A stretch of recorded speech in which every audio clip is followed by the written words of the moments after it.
The sun was harsh above the alien city. Its rays burned down on metal buildings and dusty roads. In the middle of the crowded marketplace, an alien widow sat on the ground with her two small children. Her clothes were old and torn. Her skin was pale from hunger.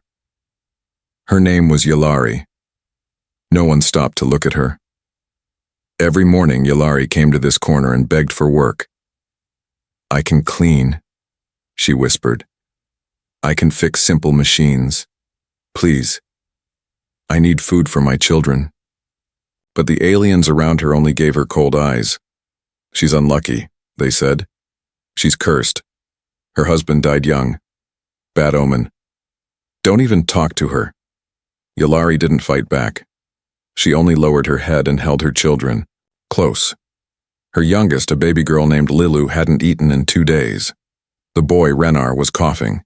He had a fever, but there was no medicine. No doctor wanted to touch the cursed widow. That day, something different happened. A tall figure passed by. A human. His skin was tanned, his jacket dirty from travel. He walked with confidence, not fear. A heavy bag was slung over his shoulder. He looked around the market searching for machine parts. His name was Cole. Yalari didn't speak. She just looked up at him with tired, hopeful eyes. Her lips trembled, but no sound came out. Cole glanced her way for just a second, then kept walking. Her hope broke again. She looked down, hiding her tears. But then, footsteps stopped, turned around, came back. Cole stood in front of her. "Do you speak basic?" he asked. Yalari slowly nodded. Her voice was weak. "Yes." Cole looked at her children, then back at her. "Are they yours?" "Yes," she whispered.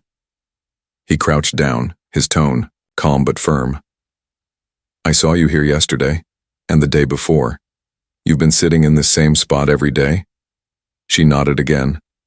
"I ask for work. No one wants me. I have no home." Cole didn't speak for a long moment. He saw the way she kept her children close. He saw the bruises on her hands, the cracked lips of her son, the shallow breath of the baby. "You said you can fix things?" he asked. "A little," Yalari said. "Simple machines. I cleaned in a factory. Long ago." Cole opened his bag and pulled out a small broken device.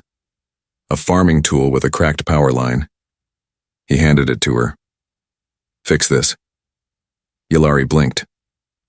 Her fingers shook. She pulled out a small tool she had hidden in her cloth belt. The tip was bent, the grip worn, but she still kept it safe.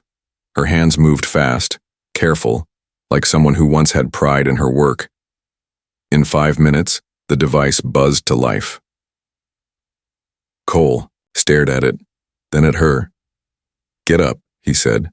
Yalari didn't understand. "What?" I said. "Get up. Bring your kids. You're coming with me." "But why?" she asked, shocked. "I can't pay. I have no credits. I didn't ask for credits," he said sharply. Then his voice softened. "You worked. You proved yourself. Now I'll give you a job." People in the market began whispering. A few aliens scoffed. "The human must be mad," one said. "She's just a stray widow. Not worth the effort." Cole stood tall. "You all left her to die," he said loudly, not caring who heard. "But I see something in her that you don't." Yalari's knees felt weak, but she stood. She picked up Lilu in one arm, held Renar's hand with the other, and followed the strange human through the market. As they walked away, one of the aliens sneered and shouted, "She'll bring you bad luck, human!" Cole turned his head and replied calmly, "Then I'll be lucky to have her." That night, Yalari sat in a small, warm room inside Cole's workshop. Her children were finally eating real food. Steam rose from their bowls. Tears rolled down her cheeks as she watched them. She looked at Cole, who sat near the door with a tired smile. Why did you come back?" she asked in a quiet voice. Cole shrugged. "Something told me not to walk away."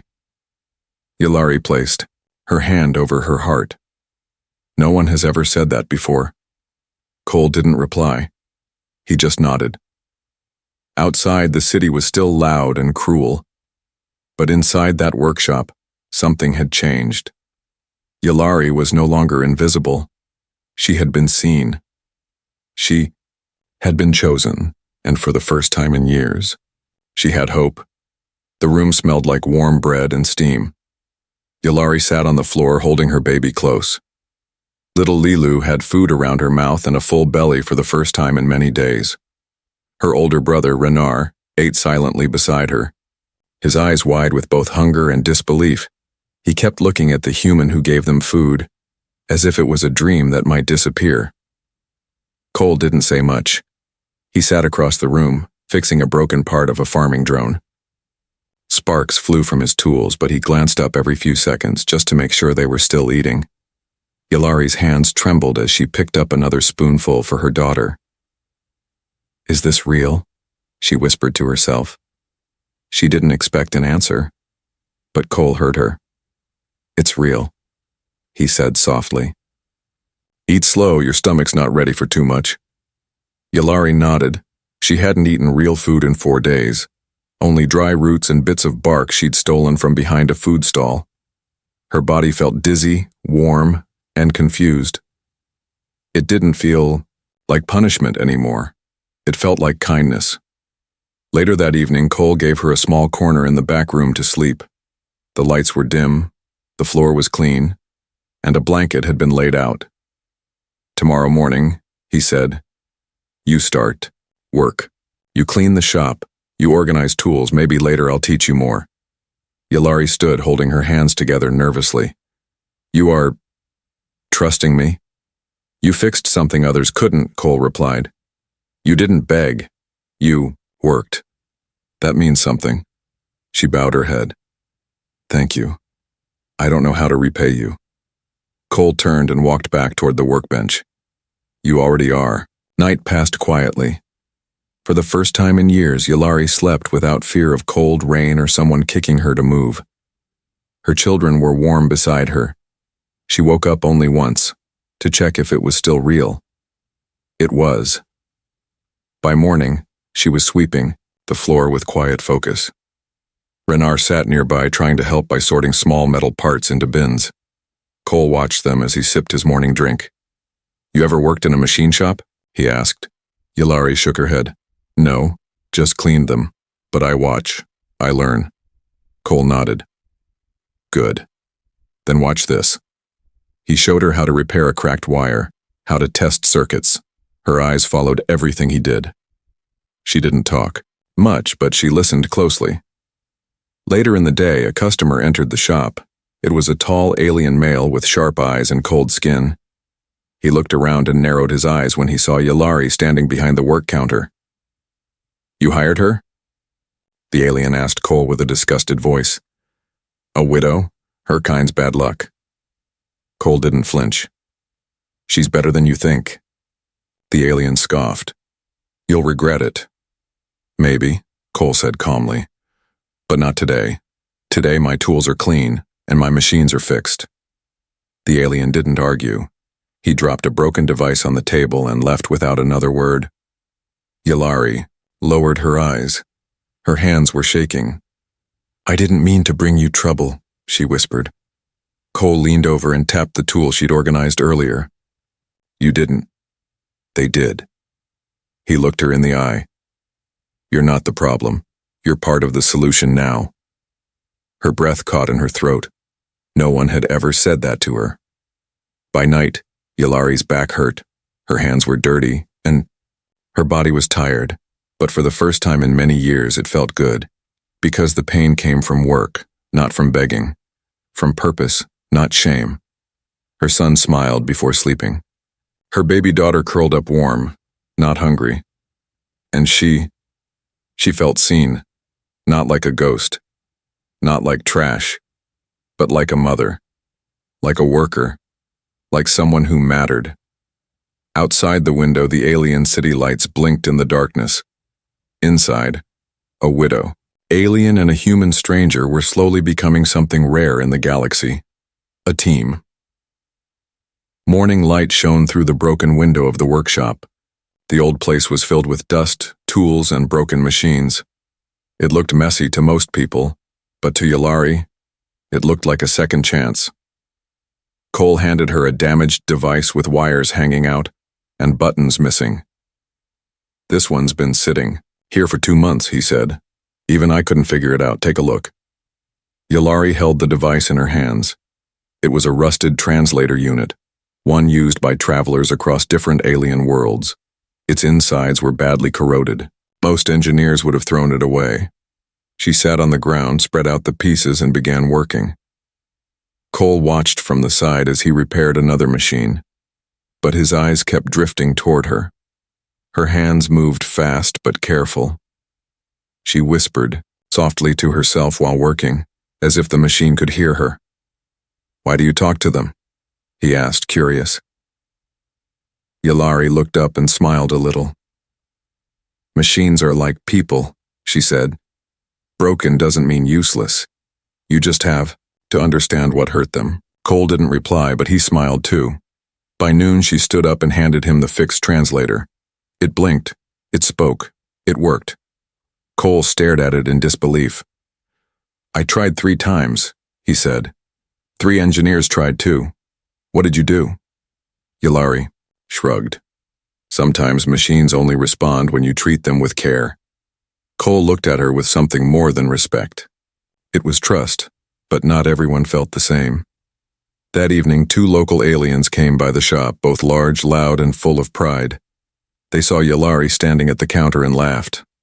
"She's still here?" one of them said. "Human, are you serious?" "She fixed the translator," Cole replied.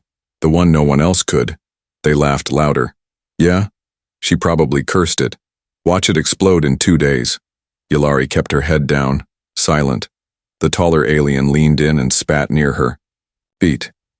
A cursed widow in a workshop? You'll be bankrupt by next moon." Cole stepped forward, voice firm. "This is my place. I'll decide who stays." The alien scoffed and walked out, but not before muttering, "You'll regret this, human." Later that night, Yulari stood outside the workshop watching the sky. Cole walked up beside her. "Sorry about those 2, he said. "I've heard. Worse," she replied quietly. "I'm used to being hated." "You shouldn't be." She looked at him, surprised. "You're talented," he continued. "Strong, focused. You're the kind of worker every shop needs." "No one's ever said that to me." "Well, maybe they were wrong," Cole said, "and I'm not." Days passed. Yulari's skills became known. More and more machines started working under her hands. Customers didn't care if she was a widow anymore. They only cared that their machines worked. Still, some aliens refused to pay if they knew she touched their tools. Cole never argued. He simply said, "Then take your machine somewhere else." Most came back later, quietly, embarrassed, because no one else fixed things like she could. One morning, Cole brought out a box covered in cloth. "This one's special," he said. "It belonged to my brother. He died in the war. I've never been able to fix it." Yulari gently removed the cloth. Inside was a small music box, half human, half alien tech. It was beautiful, but broken. Scratched, forgotten. She took it without a word. 2 hours later, soft music played across the workshop. A tune lost for years returned like a ghost. Cole stared at it, eyes wet. "I thought I'd never hear that again." Yulari said nothing. She just smiled and placed the box back in his hands. That night he brought her warm soup himself. "No one's ever done this for me," she said, holding the bowl. "No one like you ever came into my life before," he replied. For a moment, neither spoke, but the silence between them felt full, not empty. Full of respect. Full of something new. Something healing. Outside, whispers continued in the city. But inside Cole's workshop, one truth was becoming clear to everyone who entered. The alien widow, once unwanted, unloved, was no longer just a worker. She was the reason broken things were coming back to life. Smoke, thick black smoke, rose into the early morning sky. Cole was still asleep in his room above the shop, but Yalari was already awake. She had woken early to boil water for her children's morning wash. Then she smelled it. Burning oil. Burning wood. She rushed to the window and froze. Fire.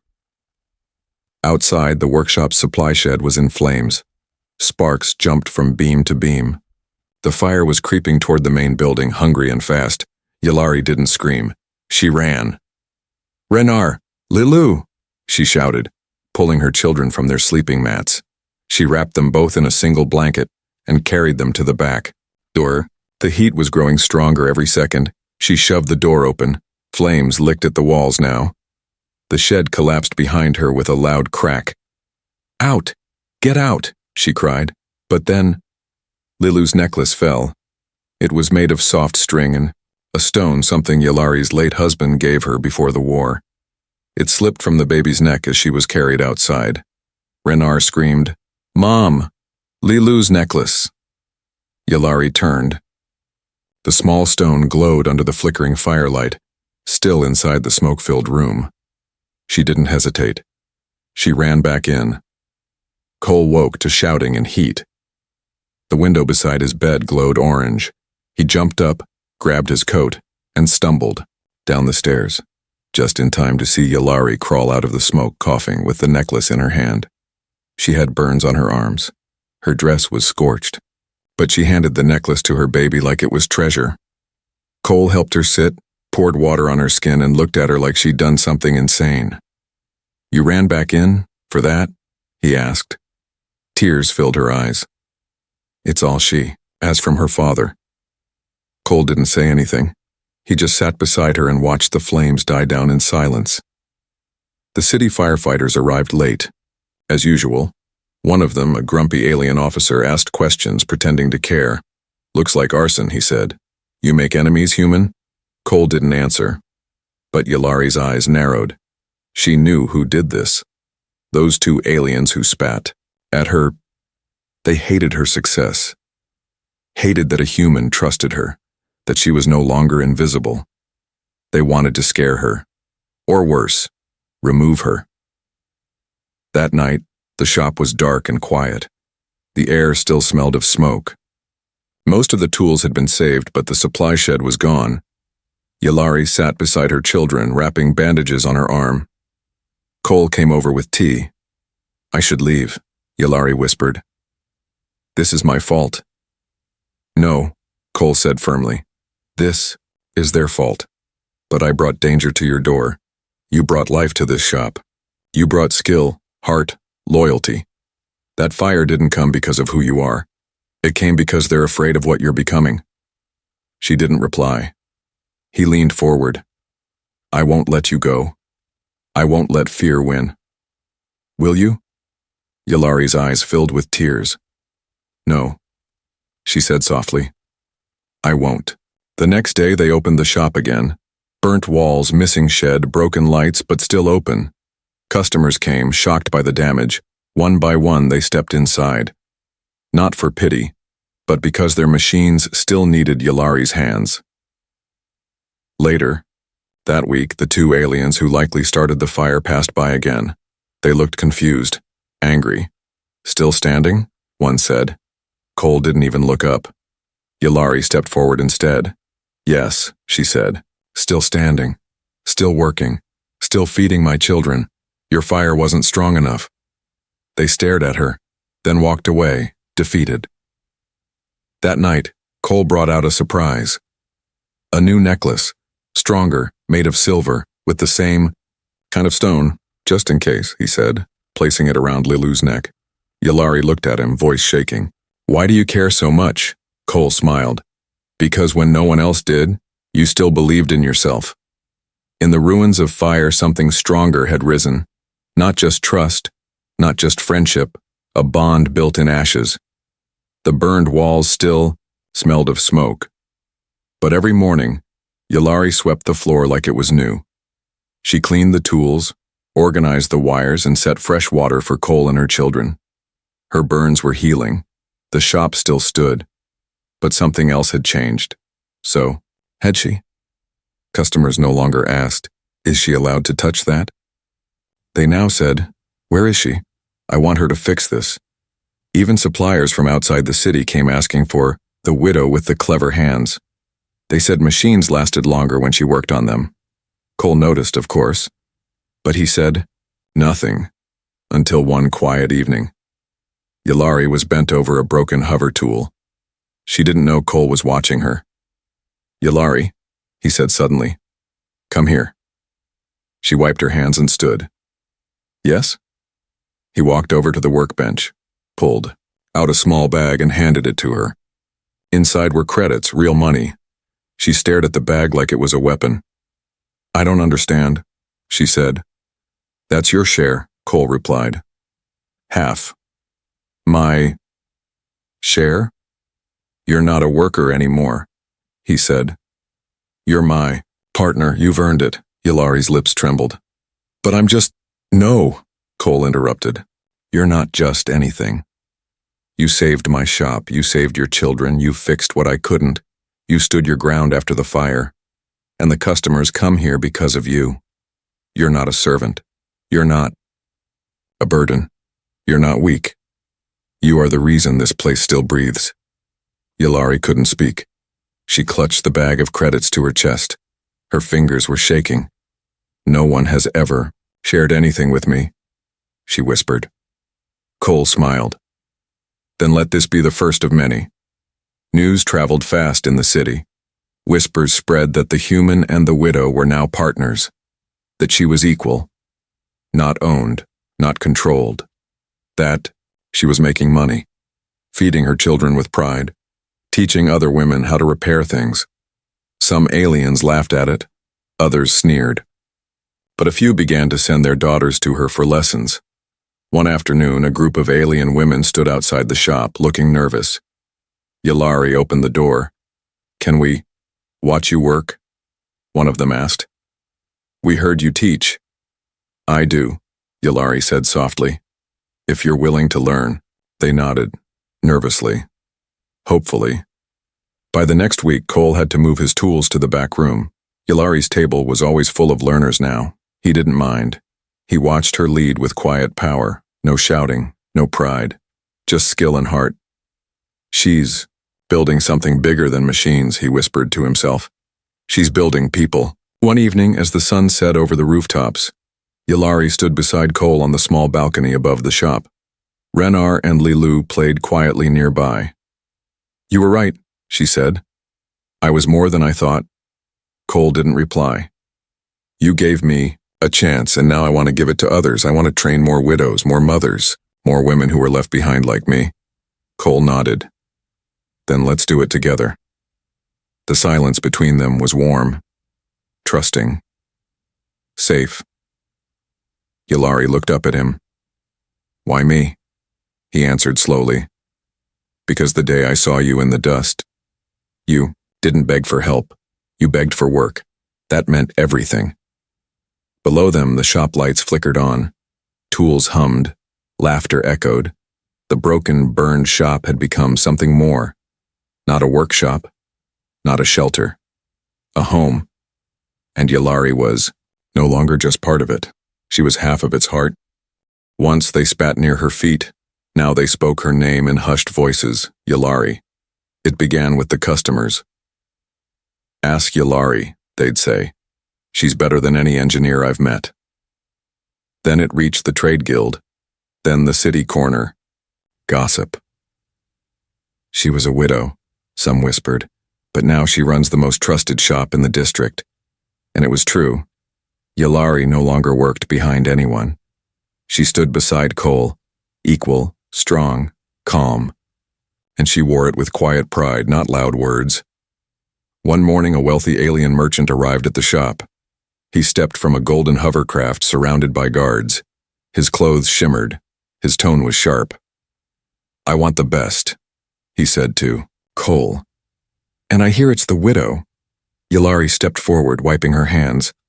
"I can help," she said. The merchant raised an eyebrow. "You? I thought that was just a rumor." "Try me," she said. He laid out a complicated piece of tech, twisted wires, ancient circuitry, and rare metals. Fix this, fast. Yulari studied it, nodded once, and got to work. An hour later, the machine beeped, functioning perfectly. The merchant stared at it in disbelief, then at her. How? He asked. She smiled. I listen. Machines speak, if you're patient. He looked at Cole. You're lucky to have her. Cole grinned. I know. As the merchant left, his guards bowed. Not to Cole, but to Yulari. That night, Cole cooked dinner for the first time. Yulari chuckled as she saw him nearly burn the noodles. You're better with machines, she teased. I just wanted to give you a break, he said. You do more than anyone. Here. She took a deep breath, looked around the warm, noisy room. Children laughing, tools buzzing, even students still learning in the next room. This is no longer your shop, she said. I know, he replied. It's ours. In the following weeks, 3 more widows joined her workshop program. They arrived nervous, shaking hands, sad eyes. But Yulari greeted them with warmth, not pity. You're not broken, she told one gently. You're just beginning again. She taught them the way she had learned. Slow, steady, with heart. Then came something unexpected. An invitation. From the Mechanics Guild Council. Cole opened the letter and stared. They want us to present a demonstration, he said. You, especially. Yulari stepped back, shocked. They never invited me before. Now they have, he said, because they finally see what I saw from the beginning. The event took place in a hall full of judges, engineers, and masters. All eyes were on Yulari as she stepped forward in her simple clothes, tool belt at her hip, bandages still wrapping her old fire scars. She didn't give a speech. She repaired, a piece of ancient tech that had stumped experts for years, in front of everyone. And when the machine blinked to life, the room fell silent. Then applause. Real applause. One of the judges stood and nodded. We were wrong to ignore you. No, Yulari said softly. You were just slow to see. Her voice wasn't angry, just honest and powerful. By the end of the month, the guild registry added a new name, Engineer Yulari, Master Class. She went home that evening not with a medal or a prize, but with a tiny ribbon her son made by hand saying, Mom's the best. It meant more than any title. In the streets, the poor whispered, she was one of us. In the shops, they said, her hands fix what's truly broken. In the homes of widows and cast-outs, they prayed for someone like Yulari to appear. But in Cole's heart, she was something else entirely. Not just skilled. Not just strong. Not just respected. She was his anchor. And slowly, quietly, something more was growing between them. Something deeper than partnership. But that moment was still to come.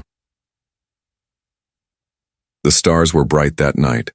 Yulari stood on the rooftop of the workshop, the wind brushing her hair back gently. Below her, the city was alive. Machines buzzing, lights blinking, children laughing. Her children, safe, smiling. She could barely believe how far she'd come. She was no longer the widow who sat in the dust begging for work. She was no longer the woman others turned away from. She was no longer alone. She had earned respect, a name, a future, but something inside her was still quiet, unsure. And that silence ended when she heard footsteps behind her. It was Cole. He stepped beside her, holding 2 cups of warm tea. He handed her one without a word. They stood there together, letting the quiet speak. After a few minutes, he asked, gently, You thinking about the past? She nodded. About everything. About the day you turned around and came back to me. Cole smiled faintly. I didn't plan it. I just couldn't walk away. You didn't just help me, she said, looking into his eyes. You saw me. He turned toward her. I still do. There was something in the way he said it. So soft, so steady, that made her chest tighten. He reached into his coat pocket and pulled out a small item. A ring. But not gold. Not fancy. It was made from scrap metal and wire.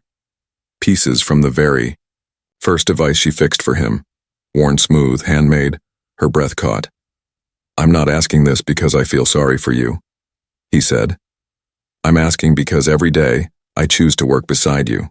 Every night I see your strength. You don't need saving, but maybe we could save each other." Yulari didn't answer right away. Tears filled her eyes, but she didn't look away. "I never thought anyone would want me again," she whispered. "I was a burden, a ghost, just a body others ignored." "Not to me," he said. "To me, you've always been everything." She took the ring in her fingers and slipped it on. It fit perfectly. Then she did something she hadn't done in many years. She smiled.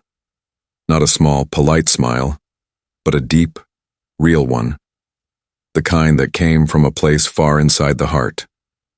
"I don't want to be your burden," she said softly. Cole touched her hand gently. "You're not. You're my home." They said nothing more. They didn't need to. Weeks passed and the workshop changed again. But this time it wasn't just a workplace. It became a home for many. Other widows came. Abandoned mothers, cast-out girls, even wounded soldiers.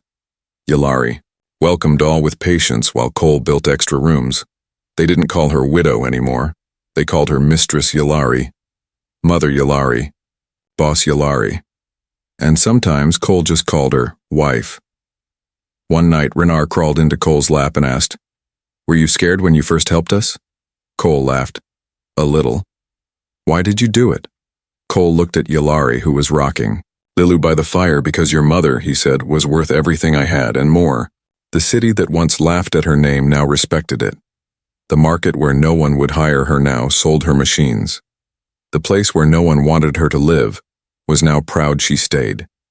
Because one human had seen her not as a problem, but as possibility. Not as a shadow, but as light. Not as a broken widow, but as the heart of everything he built. And in return, she gave him what no machine could ever fix. A family.